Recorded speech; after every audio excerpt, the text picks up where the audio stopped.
Hi kids, tonight I will read a fairy tale from the Indonesian book Dongeng Anak Hebat Kumpulan Kisah Budi Pekerti.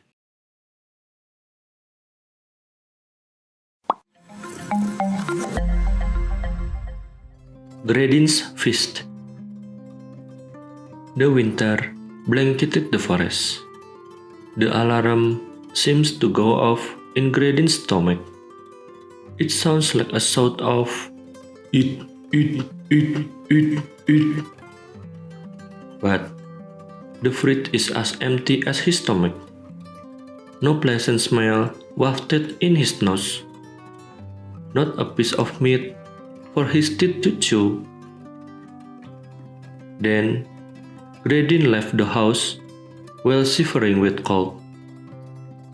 He walked in the forest, which was still all white. There was a bird perched on a bare tree. Her name is Pipelet. She kept on chirping, even kept on joking. Well, this is a good opportunity for Gredin. The bird is not fat, but that's enough to whet his appetite. You are talking alone, huh? Said the fox. I'm warming my beak. You can whisper your secret in my ear. I can warm you up. I'm not a kid who can be lied to, Gredin. You will definitely devour me. From my feathers to my beak. Not at all. I'm cold too. Spring is still far away. I love listening to your stories about the sky and the wind. Pipelet shows a proud attitude. Gredin clearly chose words to give compliment. However, the praise was still not enough to send Pipelet flying toward him. Suddenly, Gredin felt his footsteps getting heavier and trembling. Even Pipelet felt stiff on the tree branch. Then, a dark-colored and enormous creature let out a loud breath. That's Balor, sleeping standing up. Stop it, Balor. You are going to make me fall. Pipelet shouted through her breath. She was swinging in danger. But Balor was a bit hard of hearing. He was old and his ears were covered in fur. Gredin was happy to see the tree that was constantly moving, that would throw Pipelet off balance. Pipelet will fall.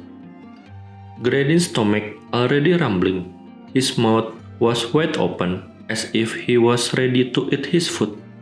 As for Balor, he couldn't see his surroundings.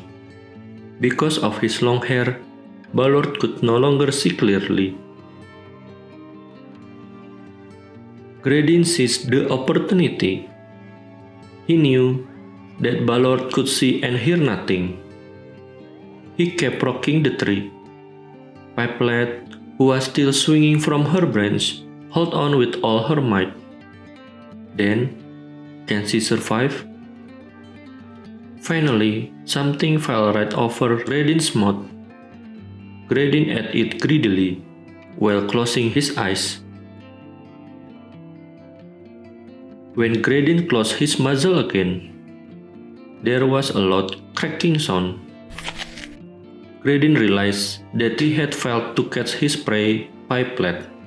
It wasn't bird feather that his tongue felt, but bear fur that filled his mouth. At that time, suddenly Balor could hear and see again. He even ran very fast.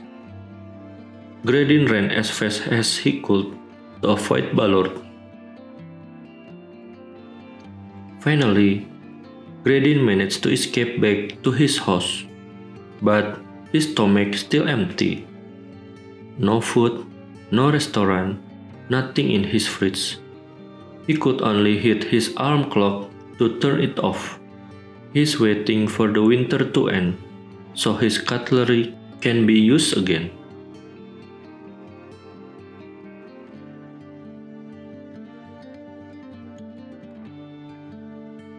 Hey kids! Through the story of the fox who's starving all winter, I want you to always be prepared in advance. Like proverb, better safe than sorry. Right? Well, good night. Bye-bye.